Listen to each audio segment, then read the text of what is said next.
Hello, welcome to all my dear students. भाई सभी कैसे हैं आप सभी? आप सब बहुत बढ़िया होंगे और अपनी तैयारी में जुटे हुए होंगे। आज जैसा कि आपको स्क्रीन पर दिखाई दे रहा है, आज की क्लास में हम क्या बात करने वाले हैं। आज की क्लास में हम क्या बात करेंगे? आज की क्लास में हम बात करेंगे रिडॉक्स रिएक्शन की बात करेंगे। और ये रिडॉक्स रिएक्शन किस क्लास के स्टूडेंट्स के लिए टॉपिक है भाई? ये जो स्टूडेंट्स जो 11th क्लास में पढ़ रहे हैं या जो अपनी नीट और जेई की प्रिपरेशन कर रहे हैं, उन स्टूडेंट्स के लिए हम रेडॉक्स रिएक्शन की बात कर रहे हैं। और रेडॉक्स रिएक्शन में एक इंपॉर्टेंट टॉपिक डिस्कशन करते हैं यहाँ पर। वो कौन सा टॉपिक है वो बात करेंगे आज, नॉर्मलता की बात करेंगे। देखिए, नॉर्मलता रेडॉक्स में भी पढ़ना है हमें, साथ ही साथ 12th क्लास में जो आपका विलियन चैप्टर आएगा वहां भी हमें थोड़ा सा डिस्कस करते हैं इसको।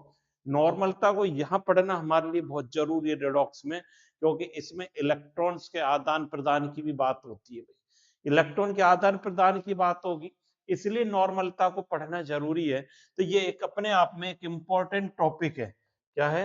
अपने आप में एक इम्पोर्टेंट टॉपिक है ये नॉर्मलता, इसलिए इम्पोर्टेंट, इस पर हम नोट कर लेंगे इस बात को भी। अब देखिए, नॉर्मलता की बात हम सबसे पहले करें। नॉर्मलता को हम पहले डिस्कस करें भी, नॉर्मलता का अर्थ क्या है। तो नॉर्मलता का अर्थ क्या होता है, यहाँ पर आप देखिए। नॉर्मलता क्या है? एक सांद्रता पद है। ये आप सभी को पता है कि नॉर्मलता क्या है? सांद्रता पद होता है। और सांद्रता जो किस पर आधारित है, यहाँ पर लिखी हुई है ये बात है कि नॉर्मलता एक सांद्रता पद है जो समतुल्य की अवधारणा पर आधारित होता है। समतुल्य की अवधारणा पर आधारित होता है। और रिडॉक्स में इसका अध्ययन करना हमारे लिए क्यों जरूरी हो जाता है?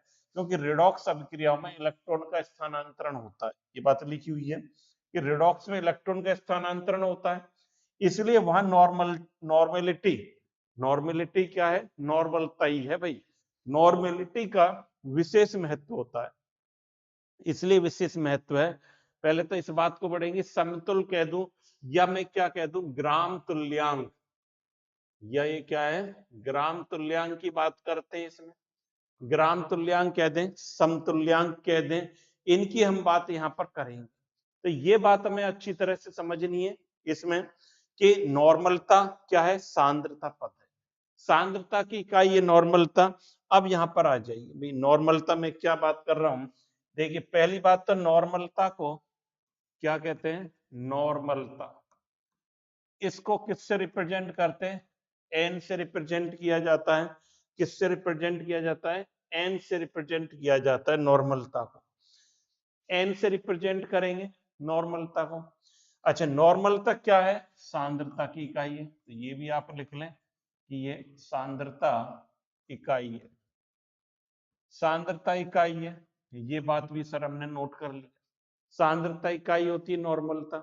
अब नॉर्मलता होता क्या है, इसको हम कैसे डिफाइन करेंगे, ये बात भी हम देखनी है कि भाई इसकी डेफिनेशन की यदि हम बात करें नॉर्मलता की, तो देखिए परिभाषा क्या है, इसको समझिए।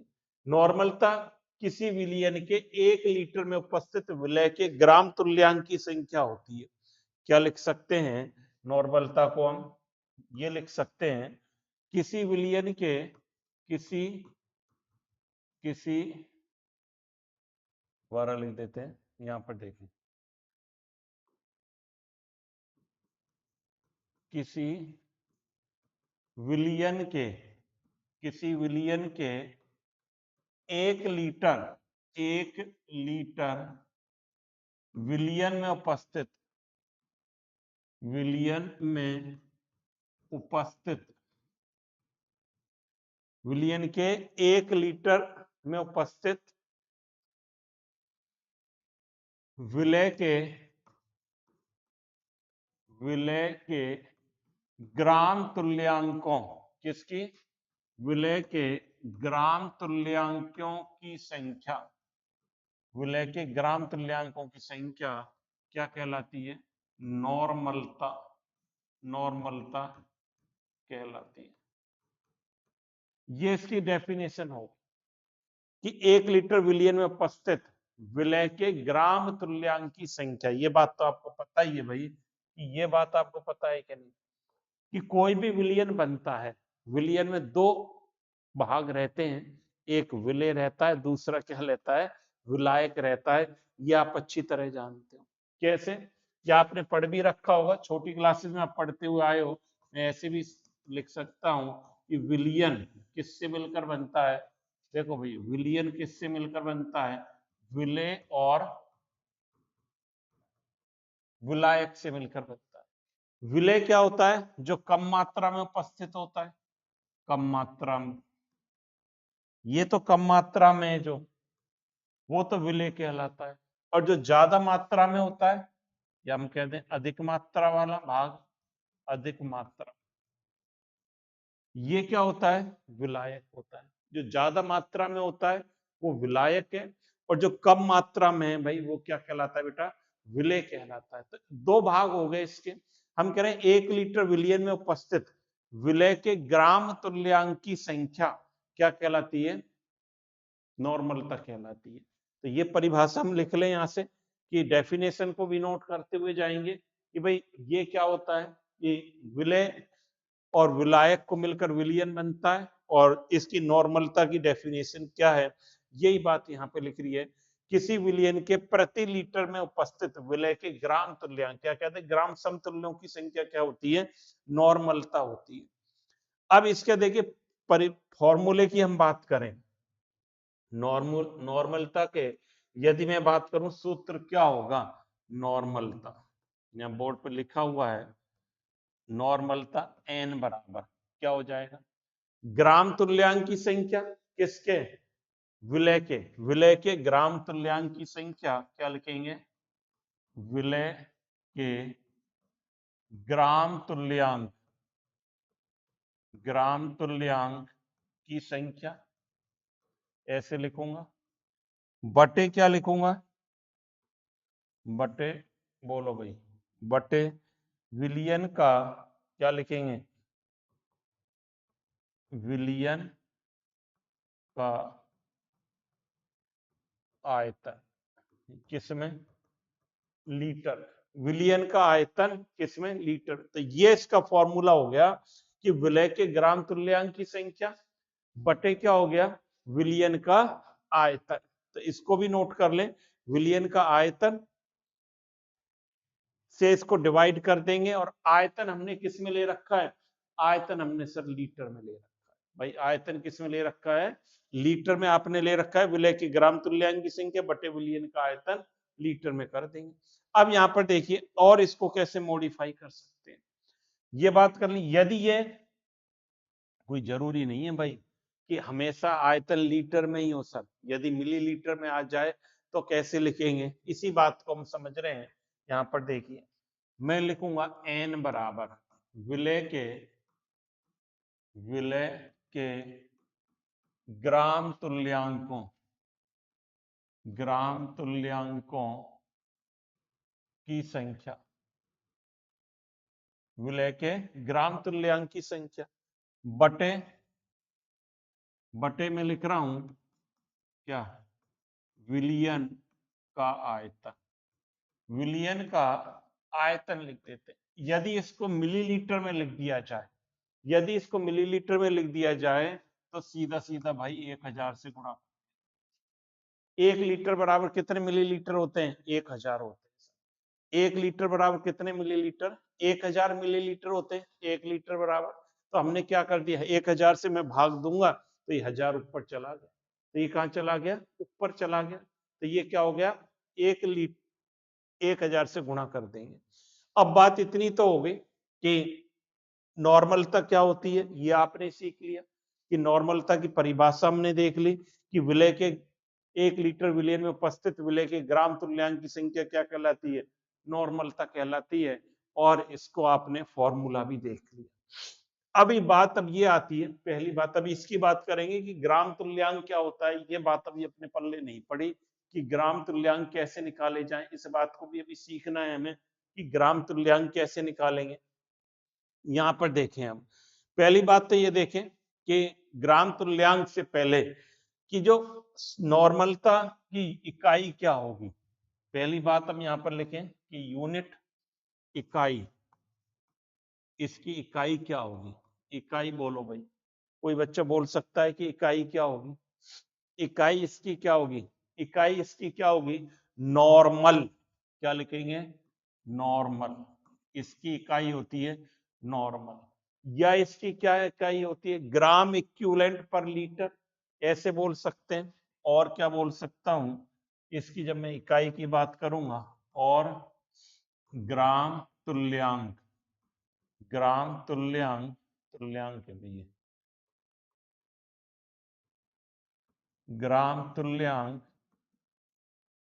पर लीटर, इस प्रकार से भी बोल सकते हैं इसकी इकाई, ग्राम तुल्यांक पर लीटर, ऐसे भी हम इसकी इकाई को बोल सकते हैं। एक इंपॉर्टेंट बात और है, और इंपॉर्टेंट बात क्या है सर? यहां पर देखो भाई, और इंपॉर्टेंट क्या है, ये ताप पर निर्भर करेगा या नहीं करेगा, इसकी बात और बता दें कि ताप डिपेंडेंट होगा, ताप से प्रभावित होगा या नहीं होगा, नॉर्मलता जो है ताप पर निर्भर करेगी या नहीं करेगी। तो ये बोलो, ताप पर निर्भर करेगी, कैसे क्या लिखेंगे? ताप पर निर्भर। अब ताप पर निर्भर ये कैसे पता चले? देखो, यदि सांद्रता पद में, यदि सांद्रता पद में क्या आ जाए? आयतन आ जाए भाई। क्या आ गया? आयतन आ गया। ये बोलना पड़ेगा, ये नोट करते जाएं आप सभी। यदि सांद्रता पद में क्या आ जाए? आयतन आ जाए, तो वो हमेशा किस पर डिपेंड करेगी? ताप पर निर्भर करती है, वो सांद्रता इकाई ताप पर निर्भर करेगी। इस बात को आप समझ लें कि यदि हमारे क्या आ जाए, इसमें आयतन आ रहा है, बिल्कुल आ रहा है सर। बहुत सारे सांद्रता इकाई ऐसी होती हैं जिसमें आयतन नहीं आता, तो वो ताप पर निर्भर नहीं करती हैं। ये बात बिल्कुल क्लियर होनी चाहिए हमारे। तो ये ताप पर निर्भर करे। अब बात आती है ग्राम तुल्यांक कैसे निकालें सर? ये सारी बात समझ में आ गई कि ग्राम तुल्यांक की बात हम कैसे करें, ग्राम तुल्यांक को हम कैसे निकालेंगे। अब इस बात को हमें समझना है कि ग्राम तुल्यांक को कैसे निकाला जाए।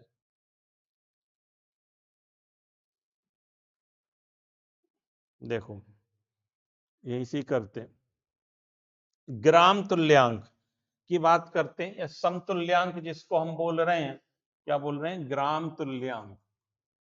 मैं इसको ऐसे बोल रहा हूं, पर देखिए, ग्राम तुल्यांक कैसे निकाला जाए? ग्राम तुल्यांक कैसे निकालेंगे? ग्राम तुल्यांक निकालेंगे विलेय का भार या विलेय का मास गिवन मास अपॉन तुल्यांक की भार। कैसे निकालेंगे ग्राम तुल्यांक? विलेय का भार, मैं क्या लिख दूंगा? विलेय का भार अपॉन इसका तुल्यांकी भार, तुल्यांकी भार से भाग, इक्विवेलेंट मास, इसको हम क्या बोलते हैं? Equivalent mass. और ये हो गया given mass, given mass upon equivalent mass. तो अब हमारा नॉर्मलता का फॉर्मूला भाई क्या बन के निकल के आ गया? यहाँ देखना, नॉर्मलता क्या बन गया, नॉर्मलता का फॉर्मूला अब क्या बन गया आपका, इस बात को समझे। क्या? ग्राम तुल्यांक की जगह ये लिख दो, लिख दो सर। लो, विलेय का भार, विलेय का भार, ये लिख दिया, विलेय का भार लिख दिया। सीधी कर देंगे इसको,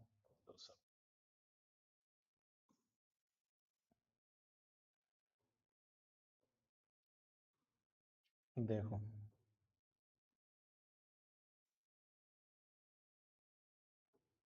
क्या आ जाएगा? विलेय का भार अपॉन, क्या लिखूंगा?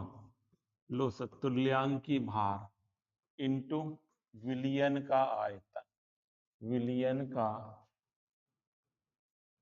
आयतन लिखा सर, ये लिखा लीटर। अब ये फॉर्मूला बन गया भाई, देख ले अब क्या फॉर्मूला बन गया? विलेय का भार बटे तुल्यांकी भार इंटू विलियन का आयतन, ये हमारा फॉर्मूला बन गया। और इसको मैं क्या करता हूं, इसको क्या करता हूं, एक ब्लॉक में बंद कर देता हूं, इसको एक ब्लॉक में, ये फॉर्मूला अपना निकल कर आ गया। पहली बात तो ये आ गई, ये फॉर्मूला बन गया, विलेय का भार बटे तुल्यांक की भार इंटू विलियन का आयतन। ये बन गया। अब देखिए, अब बात यहां पर फंस गई कि सर ये तुल्यांक की भार कैसे निकालें सर। अब बात ये है कि इस तुल्यांक की भार को कैसे निकाला जाए सर। इक्विवेलेंट मास ये तो हम निकाल लिए, विलय का भार गिवन रहेगा, गिवन रहेगा, बिल्कुल कोई दिक्कत नहीं है। और आयतन भी आपको गिवन है। अब इसको कैसे निकालेंगे, तो भाई इसके लिए क्या फॉर्मूला अप्लाई करना है, तुल्यांक की भार हम कैसे निकालेंगे, तो n बराबर, चलो तुल्यांक की भार लिख लेते हैं कि हमारा जो है ये तुल्यांक की भार किसके बराबर होगा।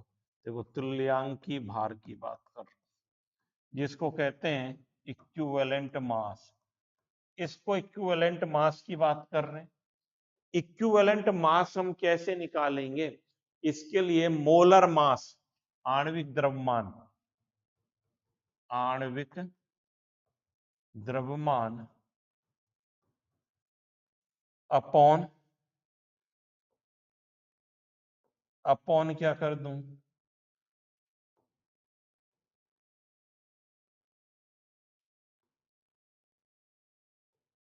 देखो अपॉन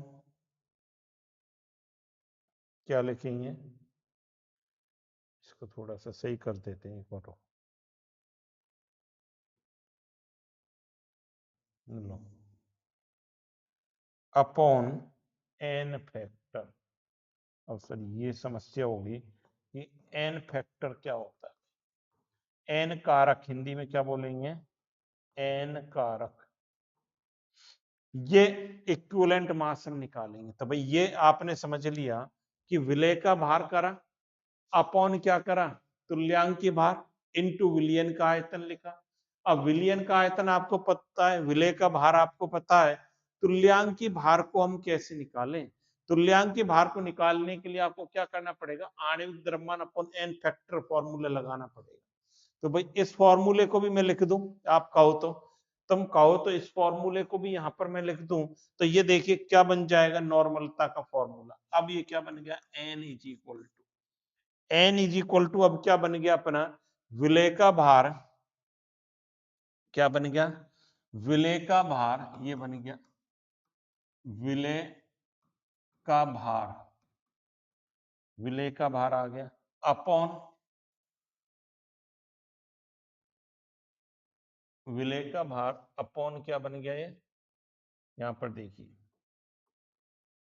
अपॉन क्या बन गया, एक तो विलय का भार आ गया, ये लिख दिया, देखो विलय का भार ये लिख दिया अपॉन, अब इस तुल्यांक की भार की जगह ये लिखना है मुझे, आणविक द्रव्यमान अपॉन एन फैक्टर, तो मैं क्या लिखूंगा यहाँ, आणविक द्रव्यमान, आणविक द्रव्यमान, एन फैक्टर करूंगा नीचे तो ये ऊपर आ गया, लो एन फैक्टर, एन कारक इनटू विलयन का आयतन, विलयन का क्या लिखेंगे, आयतन किसमें, लीटर में, चलो इनटू विलियन का, ये फॉर्मूला निकल कर आ गया, एक ये नया फॉर्मूला बन गया। अब यहां पर देखिए कि ये जो किसके बराबर है, एन बराबर, ये सारी वैल्यूज को हमने पुटअप कर दिया, तो एक फॉर्मूला हमारा इस प्रकार से बन गया, आप दिखाई दे रहा है आपको कि ये फॉर्मूला हमारा बनकर आ गया।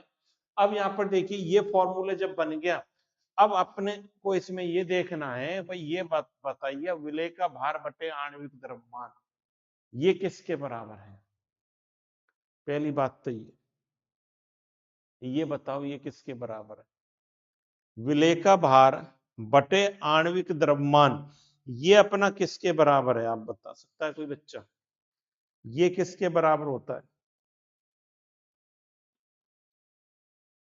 ये हो गया given mass upon molar mass हो गया, ये क्या हो गया, given mass upon molar mass, ऐसे भी लिख सकते हैं। यहां पर देखिए मैं ये कह रहा हूं कि विलय का भार लिखा आपने अपॉन आणविक द्रव्यमान लिखा, इनटू क्या आया, ये एन फैक्टर ऊपर आ गया, तो ये यहां पर हम क्या लिख सकते हैं,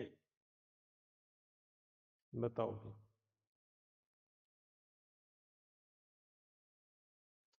नहीं आई बात समझ में, देखो ये था हमारे पास ग्राम तुल्यांक था, मैं लिख रहा हूं ग्राम तुल्यांक, दोबारा से समझे, ग्राम तुल्यांक बराबर था, क्या था, ग्राम तुल्यांक हमारे पास किसके बराबर निकल कर आ रहा था, ग्राम तुल्यांक निकल कर आया था गिवन मास, क्या, विलेय का भार, विलेय का भार अपॉन, अपॉन हम क्या कर रहे थे, इक्विवेलेंट मास, तुल्यांकी भार, यही लिखा था। ये तुल्यांकी भार जो है ये किसके बराबर है, ये आपने लिखा है, और इसको हम यहाँ पर ही लिख रहा हूँ, यहाँ पर ही लिख रहा हूँ इसको और क्या लिख सकता हूँ, भार, ये लिखिए मैं भार, ये किसके बराबर है, ये आणविक द्रव्यमान, मोलर मास लिख दिया है, इनटू एन फैक्टर, ये ऐसे हो गया, ये ऐसे हो गया। अब यहाँ पर देखिए मैं ये कह रहा हूँ कि ये सारा किसके बराबर है, ये सर भार बटे मोलर मास, ये मोल के बराबर है, नहीं पता हो तो नोट कर लेना किसके बराबर है, इसको कहते हैं भाई मोल, मोल की संख्या होगी, तो मोल इंटू एन फैक्टर होगा। एक फॉर्मूला ये निकल कर आ गया कि ग्राम तुल्यांक किसके बराबर है अपना, ग्राम तुल्यांक, यहाँ ये कह सकते हैं कि ग्राम तुल्यांक, ग्राम तुल्यांक किसके बराबर है, मोल इंटू एन फैक्टर के बराबर, मोल इंटू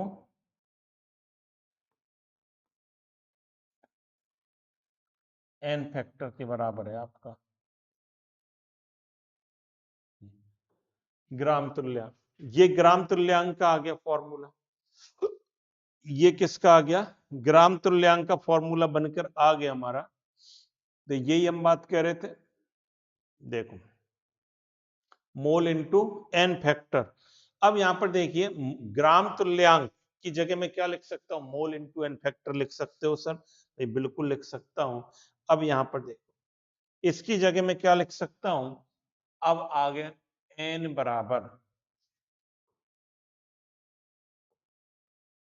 एन बराबर क्या लिखूंगा यहां पर देख, एन बराबर क्या आ गया, मोल इंटू एन फैक्टर, ग्राम तुल्यांक की जगह ये लिख दिया, अपॉन, अपॉन क्या लिखना है, अपॉन ये लिखना है इसमें, अपॉन में क्या लिखना है अपने को, विलियन का आयतन, विलियन का आयतन, ये लिखना है, बात आ गई बिल्कुल क्लियर। तो एन का देखिए किस प्रकार से चेंजेज हो रहा है, पहले बात हमने करी थी, यहां पर देखिए नॉर्मलता क्या है, विलय के ग्राम तुल्यांक संख्या बटे विलियन का आयतन, बिल्कुल सही है बात, इनटू एमएल में हो तो 1000 नहीं तो लीटर लिखेंगे, और ये जो है ग्राम तुल्यांक की बात हम कर रहे थे, विलय का भार बटे विलय का तुल्यांक की भार, ऐसे लिखेंगे, यही तो लिखेंगे, तुल्यांक की भार किसके बराबर होता है, आणविक द्रव्यमान अपॉन एन फैक्टर, तो तुल्यांक की भार की जगह यहां पर हमने क्या लिख दिया, आणविक द्रव्यमान अपॉन एन फैक्टर लिख दिया, ये लिख दिया, molar mass upon into N factor आ गया, ये किसके बराबर है, मोल के बराबर है, तो ग्राम तुल्यांक आ गया, ये निकल कर आ गया मोल इंटू एन फैक्टर, ये बन गया।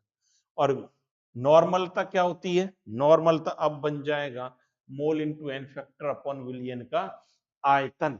इतनी बात समझ में अपने आई कि नहीं, ये बात समझ में आनी चाहिए, ये क्या बन जाएगा, mole into N factor upon विलियन का आयतन। अब ये बताओ मोल किसके हैं, विलय के हैं, ये लिखना चाहो तो लिख लेना, किसके मोल हैं, विलय पदार्थ, विलय के, ये किसके हैं, विलय के मोल हैं। अब मोल अपॉन विलियन का आयतन ये किसके बराबर होता है, मोलरता, इसको मैं क्या लिखता हूं, देखो ये किसके बराबर है, ये सारा किसके बराबर है, ये सर मोलरता के बराबर, तो ये क्या बन जाएगा formula, n is equal to मोलरता, मोलरता इंटू एन फैक्टर, क्या बन गया, मोलरता इंटू एन फैक्टर, एक फॉर्मूला अपना ये बन के आ गया, मोलरता इंटू एन फैक्टर होता है, इसको नोट कर लो, इसको नोट कर लें, मोलरता इंटू एन फैक्टर, ये अपना फॉर्मूला बन गया। तो नॉर्मलता के लिए ये फॉर्मूले निकल कर आ जाते हैं, इतने फॉर्मूले निकल कर आते हैं नॉर्मलता के लिए। आप नोट कर लें, अपने आप में काफी इंपॉर्टेंट टॉपिक चल रहा है भैया, और सभी स्टूडेंट्स को पढ़ना है, सबके लिए कंपलसरी है पढ़ना। यहाँ पर देखिए, तो आगे मोलरता इंटू एन फैक्टर आ गया, इतनी बात कर ली नोट। यहाँ पर देखिए, अब यही बात यहाँ पर देखिए, यही बात यहाँ पर लिखी दी गई है, ये बात आप पढ़ चुके हो कि समतुल वह मात्रा है जो अभिक्रिया के 1 मोल इलेक्ट्रॉन के स्थानांतरण में भाग लेती है। 1 मोल इलेक्ट्रॉन के स्थानांतरण में भाग लेती है, उस मात्रा के द्रव्यमान को क्या कहते हैं? ग्राम समतुल्य कहते हैं। तो डेफिनेशन भी लिख लेना इसकी यहां से, कि समतुल्य वह मात्रा है जो अभिक्रिया में 1 मोल इलेक्ट्रॉन के स्थानांतरण में भाग लेती है। 1 मोल इलेक्ट्रॉन का स्थानांतरण होगा, और उस मात्रा के द्रव्यमान को क्या कहते हैं? ग्राम समतुल्य कहते हैं। ग्राम समतुल्य बराबर क्या होता है? ग्राम तुल्यांक बराबर, यही तो लिखा था, ग्राम तुल्यांक। ग्राम तुल्यांक बराबर क्या लिखा था? अणुभार अपॉन एन फैक्टर, अणुभार अपॉन एन फैक्टर, ये होता है। तो नोट कर लें इसको।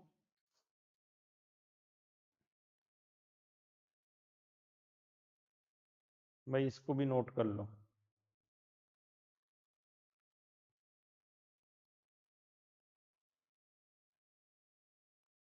तो ये नोट कर लिया बच्चों आपने कि इक्विवेलेंट मास किसके बराबर आ रहा है? अणुभार अपॉन एन फैक्टर के। ये आपको पता है, ये हम पहले डिस्कस कर चुके हैं, इस बात को हम देख चुके हैं कि ये किसके बराबर है। ये सर इसके बराबर है, आपने बता दिया था कि यहाँ पर जो है ग्राम तुल्यांक की बात हमने करी थी, मोल इंटू एन फैक्टर, ये आ गया था। और जो इसके बाद जो तुल्यांकी भार, ये किसके बराबर होता है? ये आपको पता है कि ये बता दिया था, अणु भार बटे एन फैक्टर के बराबर होता है। तो एक ये फॉर्मूला निकल कर आ गया। सारे बिल्कुल क्लियर होने चाहिए फॉर्मूले हमारे, कि ये नॉर्मलता के कई फॉर्मूले हैं। ग्राम तुल्यांक का है, विलेय का भार बटे तुल्यांक की भार, और तुल्यांक की भार कैसे निकालते हैं? ये रहा, आणविक द्रव्यमान अपॉन एन फैक्टर से निकालते हैं। तो ये सारी चीजें क्लियर हो गई। अब बात एक इसमें बच जाती है, सर ये एन फैक्टर क्या है? एन फैक्टर की समस्या है, मोलरता इंटू एन फैक्टर करें, मोल इंटू एन फैक्टर हम बोल रहे हैं ग्राम तुल्यांक को निकालने के लिए। एन फैक्टर को कैसे निकालें, ये बड़ी समस्या हो रहती है। एन फैक्टर को कैसे कैलकुलेट करना है, एन फैक्टर है क्या, पहले इस बात को हम समझ लें कि एन फैक्टर क्या है। एन फैक्टर वह संख्या है जो दर्शाती है कोई पदार्थ एक अभिक्रिया में कितने इलेक्ट्रॉन को त्यागेगा या ग्रहण करेगा, कि कितने इलेक्ट्रॉन त्यागता है या ग्रहण करता है, वो उसका एन फैक्टर। इसलिए हम इसको रेडॉक्स में पढ़ते हैं, नॉर्मलता को। यहाँ नॉर्मल रेडॉक्स में क्या होता है? ऑक्सीकरण अपचयन की क्रियाएं होती हैं, इलेक्ट्रॉन त्यागे जाते हैं या इलेक्ट्रॉन क्या करे जाते हैं? ग्रहण करे जाते हैं, यही तो पढ़ते हैं रेडॉक्स अभिक्रिया में। अब यहाँ पर जब हम बात करेंगे, अब कैसे कैलकुलेट करेंगे, इसके लिए अलग अलग मेथड है। अलग अलग मेथड से मतलब अम्लों के लिए एन फैक्टर अलग निकालेंगे, क्षारों के लिए अलग निकालेंगे, और लवण के लिए हम अलग बात करेंगे। अब पहली बात हम कर रहे हैं अम्लों के लिए एन फैक्टर निकालना। एन फैक्टर एसिड के लिए कैसे निकालें, अम्लों के लिए एन फैक्टर कैसे निकालेंगे, इस बात को समझेंगे। यहाँ पर ध्यान दो भाई, अम्लों के लिए कैसे निकालना है, कि इसमें से जो हटने वाले अम्ल के लिए क्या होगा, मैं लिख दूं रिप्लेसेबल H प्लस आयन, वो क्या कहलाता है? इसका एन फैक्टर कहलाता है। शॉर्ट में आप समझ लें कि replaceable H plus ion that is an factor of acid. क्या मतलब हुआ सर इसका? कि कोई अम्ल में से जितने H आयन हट सकते हैं, क्या लिखेंगे? किसी किसी अम्ल में से, किसी अम्ल में से जितने H प्लस आयन प्राप्त होते हैं, प्राप्त होते हैं, वह उसका वह उसका क्या कहलाता है? एन फैक्टर कहलाता है। वह उसका एन फैक्टर कहलाता है। ये एन फैक्टर कहलाएगा। एन फैक्टर कैसे निकालेंगे अब यहाँ पर देखें, जैसे एग्जाम्पल ये लिया HCl लिया, HCl कितने H प्लस आयन देता है? सर HCl तो एक ही देता है, कैसी बात करते हो? HCl में एक ही H दिखाई देता है आपको, एक ही H दिखाई देता है तो एक H आयन देगा ये, तो इसके लिए ये एक H आयन देगा हमें, तो एन फैक्टर क्या हो गया? एक हो गया। एन फैक्टर भाई क्या हो गया? एक हो गया। अब जैसे H2SO4 ले लिया मैंने, H2SO4 में कितने H आयन निकलेंगे? सर दो H आयन देगा ये भाई, कितने H आयन देगा? दो, तो इसके लिए एन फैक्टर हो गया दो। आ रही बात समझ में? यदि अपने पास ये है HNO3, HNO3 में कितने H प्लस है? एक H प्लस होता है। HNO3 में कितने H प्लस है? एक H प्लस है, तो ये कितने एन फैक्टर इसके लिए क्या हो गया? इसके लिए तो सर एक हो गया। एन फैक्टर क्या हो गया? 1 हो गया HNO3 के लिए। यही बात होगी। जैसे हम बात करें H3PO4, H3PO4 ये कितने H आयन दे रहा है? तीन H आयन दे रहा है, तो एन फैक्टर सर इसके लिए तीन हो गया। क्या हो गया? तीन हो गया H3PO4 के लिए। कर रहे हो नोट? बिल्कुल सर कर रहे हैं। यदि H3PO3 आ जाए, भाई क्या आ जाए? अब आ गया H3PO3, इसके लिए एन फैक्टर बताओ। इसके लिए एन फैक्टर, या मैं लिखूं H3PO2, इसके लिए एन फैक्टर बोलो। कहां है? इसके लिए यदि हम कहें एन फैक्टर, इसके लिए एन फैक्टर कितना होगा? निकालो भाई जल्दी से। H3PO2 के लिए एन फैक्टर और H3PO3 के लिए एन फैक्टर हमें निकालना है। कैसे निकालो? इसके लिए निकालो। इसके लिए यदि एन फैक्टर निकालना है तो कैसे निकालो? यहां पर देखिए H3PO2 और H3 क्या करें? PO3। अब इसमें से तीन तीन नहीं है इसके लिए, यदि आपने इसके लिए भी तीन लिख दिया, इसके लिए भी तीन लिख दिया, तो ये हो गया कट। तो क्या हो जाएगा? जीरो हो जाएगा। ये क्या हो? H3PO3 की जरूरी नहीं है, अब जैसा में दिख रहा है वैसे ही उसके उतनी एच आई निकलेंगे। यहां पर देखो भाई, अब यहां पर यदि हम बात करें H3PO3, इसकी स्ट्रक्चर ऐसे बनी, PO और कितने ये OH और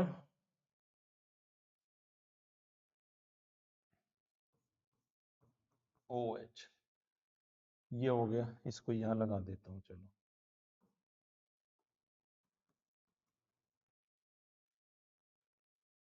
ऑक्सीजन तो तीन लग गए और एक H। अब ये H3PO3 बना, यहाँ रिप्लेसेबल H आयन, हटने वाले H आयन कितने हैं भाई? यहाँ पर जो H हटेंगे, अब यहाँ पर दो ही हटेंगे। ये दो H आयन देगा, इसलिए इसका एन फैक्टर कितना होगा? दो होगा, तीन नहीं होगा। बात आ रही समझ में? इसके लिए एन फैक्टर कितना होगा भाई? दो होगा, तीन नहीं होगा इसके लिए एन फैक्टर। दूसरी बात, यदि इसके लिए बात करें, लो सर इसके लिए बात कर लो, H3 अब क्या है? PO2।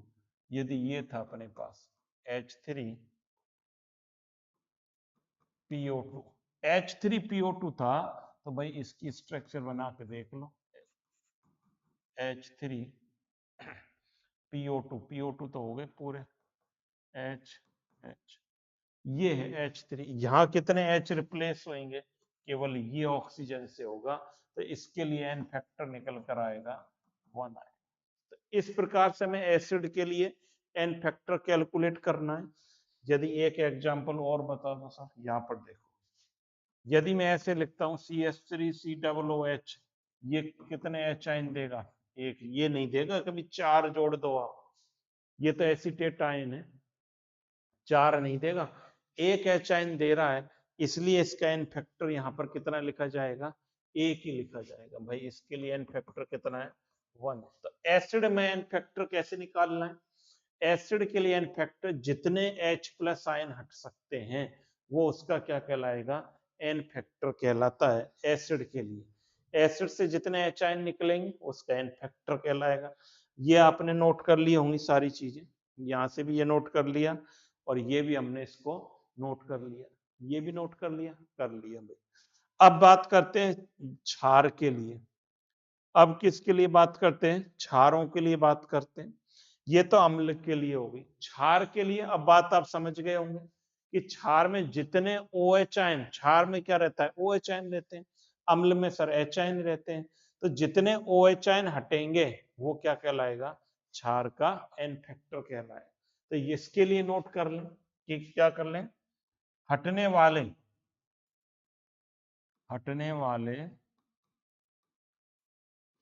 OH ion, OH ion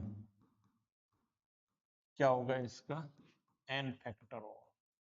वो होगा क्षार का एन फैक्टर होगा। कैसे, उदाहरण से समझें। जैसे NaOH ये क्या देता है, Na plus plus OH minus. तो यहाँ पर इसका जो है एन फैक्टर कितना हो जाएगा, 1 हो जाएगा।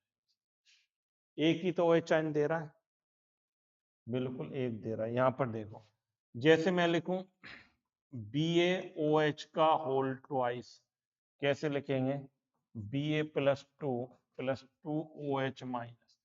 तो इसके लिए एन फैक्टर, यहाँ पर इसका एन फैक्टर कितना हो गया सर, एन फैक्टर 2 हो गया। 2 OH आयन दे रहा है, 2 OH आयन दे रहा है, तो इसका एन फैक्टर क्या हो गया, 2 हो गया। हम इसको लिखते हैं यहाँ पर देखिए AlOH का होल थ्राइस, ये क्या देगा, Al प्लस 3 OH माइनस देगा, 3 OH माइनस देगा। तो इसके लिए एन फैक्टर क्या हो गया, इसके लिए एन फैक्टर हो गया 3 हो गया। बात आ रही है कि नहीं समझ में, इसके लिए एन फैक्टर क्या हो गया, 3 हो गया। NaOH का 1 हो गया, इसके लिए 2 हो गया, इसके लिए क्या हो गया, 3 हो गया। एन फैक्टर 1 2 3 एन फैक्टर इसका निकल कर आ गया। तो इस प्रकार से हम यहाँ पर इसको कैलकुलेट कर सकते हैं।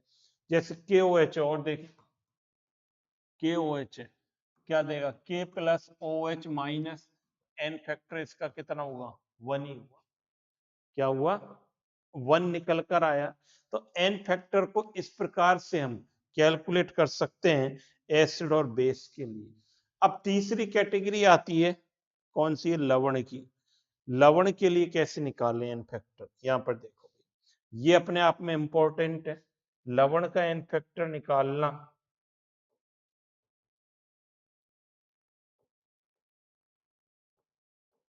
देखो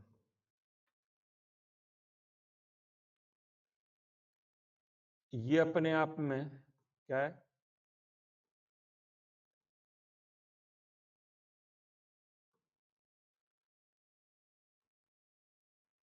इंपॉर्टेंट है। तो यहां पर लिख लें,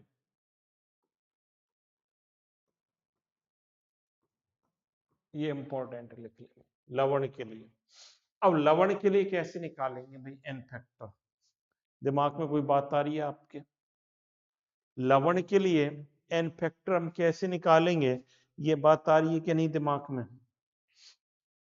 देखिए लवण के लिए एन फैक्टर हम कैसे निकालेंगे, लवण के लिए एन फैक्टर निकालने के लिए हमें क्या देखना पड़ेगा, उसको आयनों में विभाजित करना पड़ेगा।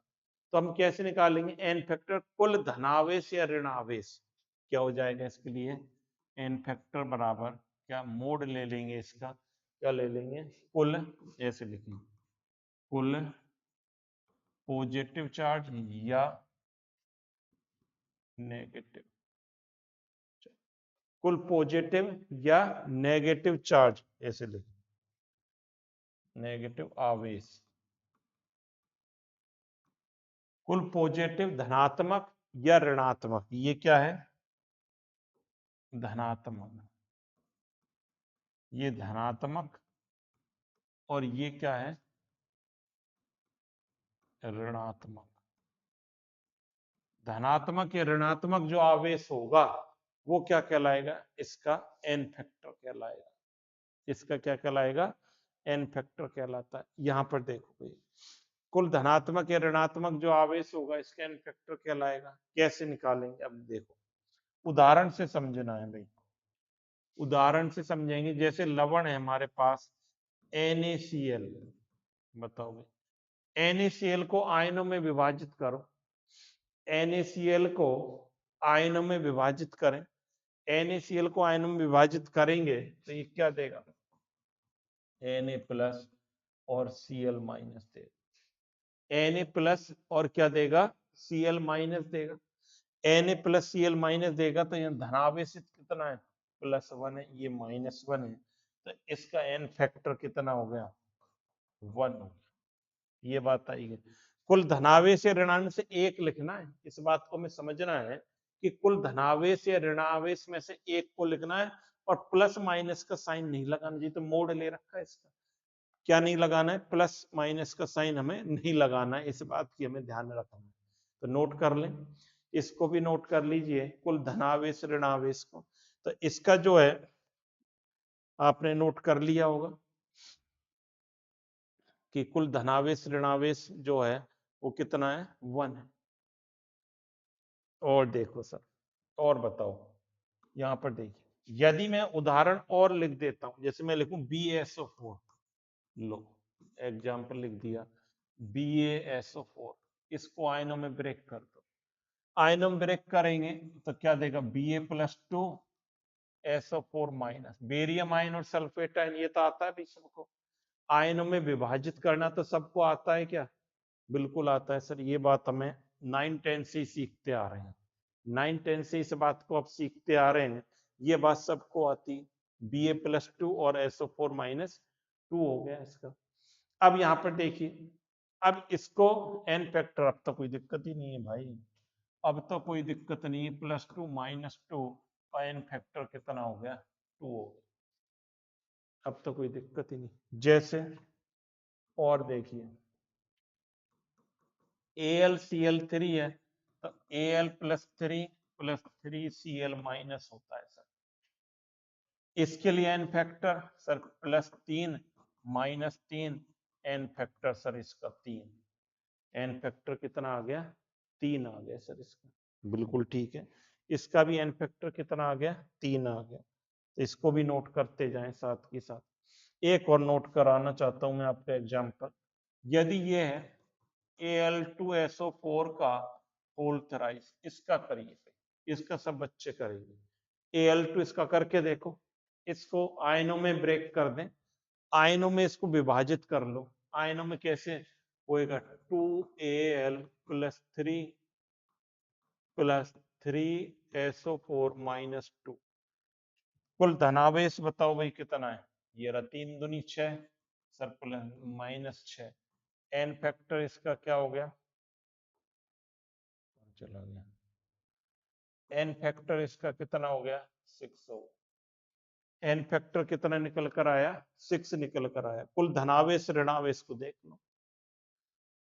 एक और इंपॉर्टेंट एग्जाम्पल एग्जाम में पूछा जाता है, उसकी भी बात कर लेते हैं, फिर कुछ क्वेश्चंस की बात करेंगे। यहाँ पर देखो, फिटकरी है जिसको कहते हैं पोटास एलम, पोटास एलम जिसको क्या कहते हैं, फिटकरी, फिटकरी बोला जाता है। इसके लिए क्या सूत्र होता है, K2SO4 potassium sulphate dot Al2SO4 का होल थराइज डॉट 24H, ये फटकरी का सूत्र है। यदि आपसे कोई कहे भाई इसका n फैक्टर बता दो, कैसे निकालोगे, यदि हमसे कोई कहे सर इसका n फैक्टर कैलकुलेट करके बताइए, तो इसके लिए n फैक्टर हम कैसे कैलकुलेट करेंगे, n फैक्टर हम इसके लिए कैसे कैलकुलेट करेंगे, जल्दी बोलिए। यहाँ पर देखिए, अभी इसका तो निकाला ही था सर हमने, क्या निकाला था, इसका तो भाई 6 निकल कर आया था, इसका इसका 2K + 2 + SO4 -2, 2K +, अरे ये सर आप भी यहाँ पर देखो, 2K+ और SO4 -2 में ब्रेक होगा, इसके लिए एन फैक्टर कितना आएगा, वो आएगा। इसके लिए आया 2 और इसके लिए आया 6, दोनों को जोड़ लो, कितना हो गया, 8 हो गया। 2 + 6 कितना आ गया, 8 आ गया सर। तो इस प्रकार से इसका एन फैक्टर हमें निकालना है, तो ये भी आप नोट कर लीजिए भाई, ये भी नोट कर लीजिए इसका एन फैक्टर। ये नोट कर लिया, तो अब कुछ क्वेश्चंस को हम सॉल्व करेंगे। ये बात हम सीख गए एन फैक्टर निकालना, कि एन फैक्टर हम कैसे निकालें, ये बात हमने सीख ली सारी, कि एसिड का, बेस का और साल्ट का, लवण का एन फैक्टर हम कैसे निकालते हैं। पोटासियम का कितना आ गया, 8 आ गया। अब यहाँ पर हम बात करेंगे, एक दो क्वेश्चंस की बात करेंगे, जिससे सारे कंसेप्ट हमारे और क्लियर होंगे। यहाँ पर देखेंगे, यदि हम बात करते हैं, ये 2MH2SO4 कहा जाए आपसे, मोलरिटी ये कह रहे हैं, ये क्या कह रहे हैं, 2MH2SO4 है आपके पास, इसके लिए नॉर्मलिटी, नॉर्मलता की गणना करें। कैसे करो, नॉर्मलता का फॉर्मूला भी हमने देखा कि n बराबर क्या था, मोलरता इंटू एन फैक्टर था सर। मोलरता इसकी कितनी दे रखी है, 2 दे रखी है। एन फैक्टर इसके लिए कितना होता है, एन फैक्टर होता है 2 × 2, और आंसर निकल कर आ गया 4। आंसर कितना आ गया, 4n निकल कर आ गया, आपका आंसर बन गया 4n बन गया इसके लिए। तो ये क्लियर है, बिल्कुल बिल्कुल क्लियर है। इसी प्रकार इसको कर सकते हो 0.2 MHCl, इसके लिए भी कर सकते हो क्या, बिल्कुल सर कर देंगे, इसके लिए भी हमारे पास है 0.2 MHCl है। एन कैसे निकालोगे, मोलरता into N factor, n factor से निकालेंगे। इसके लिए देखो ये फॉर्मूला हो गया, मोलरता 0.2 क्या है, ये सर 0.2 है, एन फैक्टर 1 होता है, क्या हो रहा है, आंसर 0.2n आ गया, क्या आ गया, 0.2n आ गया। बहुत सिंपल है, इस तरह के सवालों को करना। एक क्वेश्चन और ले, थोड़ा सा लेवल बढ़ाते हैं। यहाँ पर देखो, इसकी अब बात करते हैं। ये हमारे पास 4.9% W/V H2SO4 विलियन, ये वाला सॉल्यूशन है। इसकी नॉर्मलता हमें ज्ञात करनी है। इसकी नॉर्मलता कैसे ज्ञात करेंगे भाई, इसकी नॉर्मलता को कैसे ज्ञात करेंगे, ये सीखना। पहले तो हम ये सीखें कि 4.9% W/V का मतलब क्या है। इसका मतलब आप पढ़ रहे हैं क्या, समझ रहे हैं क्या, इसका मतलब ये है कि 4.9 ग्राम H2SO4 उपस्थित है, उपस्थित है 100 ml विलियन में। अगर इसको आपने पढ़ लिया तो बात सारी बन जाएगी। इसका मतलब क्या है, 4.9 ग्राम H2SO4 उपस्थित है 100 ml विलियन में। दूसरी बात, H2SO4 के लिए एन फैक्टर ये आपको पता है 2 होता है, ये भी आपने सीख लिया। अब इसके मोल निकाल लो, क्या निकाल लें, मोल, मोल निकाल लीजिए। मोल बराबर होता है given mass upon molar mass. क्या फॉर्मूला है, दिया गया भार given mass upon molar mass, ये इसका फॉर्मूला होता है। गिवन मास कितना हो गया सर, 4.9 हो गया। H2SO4 का मोलर मास भाई कितना होता है, 98। विश्वास नहीं हो तो कैलकुलेट करके देख लें, ये 2 बार कट गया तो 0.05 भाई, जिसको विश्वास नहीं है वो गुणा भाग करके देख ले। H2SO4 का मोलर मास कितना है, 98। मोल जो आ गए हमारे पास 0.05 आ गए, ये आ गए। और ग्राम तुल्यांक क्या निकाला है, ग्राम तुल्यांक का फॉर्मूला सर होता है मोल गुणा एन फैक्टर। मोल आए 0.05, एन फैक्टर H2SO4 है तो 2, एन फैक्टर कितना आया, 2 आया, तो ये आया 0.1 ग्राम तुल्यांक आया, अभी उत्तर नहीं आया। ये ग्राम तुल्यांक आए, ये तो अलग आ गया। इसके बाद एन, एन कैसे निकालते हैं, ग्राम तुल्यांक अपॉन विलियन का आयतन, एमएल में होते 1000 से गुणा करेंगे, लो ग्राम तुल्यांक आया अपने पास निकल कर ये आया 0.1। आयतन विलयन का 100 ml विलयन है इंटू 1000 सर। लो ये 0, ये तो कैंसिल ही हो गया सब कुछ। ये उत्तर n बराबर क्या आ गया 1। ये कैंसिल आउट हो गया ना, n बराबर क्या आ गया 1 आ गया सर। ये उत्तर आ, इस प्रकार हमें अप्रोच करनी है क्वेश्चंस पर। तो नॉर्मलता को आज हमने बढ़िया ढंग से सीख लिया, सारी चीजें इसकी हमने सीख ली नॉर्मलता के बारे में। एन फैक्टर की बात हमने सीख ली कि एन फैक्टर हम कैसे निकालते हैं, इसको भी हमने सीख लिया, नॉर्मलता को सीख लिया। और एन फैक्टर अम्ल का, क्षार का, लवण का कुछ क्वेश्चंस हमने किए, तो इनको आप करें बढ़िया ढंग से, नोट्स बनाते जाएं और लगातार मेहनत में जुटे रहें, जिससे क्या हमारा काम बढ़िया होता जाएगा और सारी चीजें हम 1 बाय 1 करके सीखते चले जाएंगे। तो ये बात अपने को करनी थी आज की क्लास में। आज की क्लास में मैं इतना सीखना था, तो ये सारी चीजें आज की क्लास में सीखनी थी, ये सब चीज सीख चुके हो आप। तो thank you students, have a nice day. लगातार बने रहें और अपने नोट्स भाई लगातार बनाते रहना, जिससे आपके लिए सुविधा रहेगी सारी चीजें। अगली क्लास में नए टॉपिक के साथ मिलते हैं, जब तक के लिए सबको thank you, have a nice day.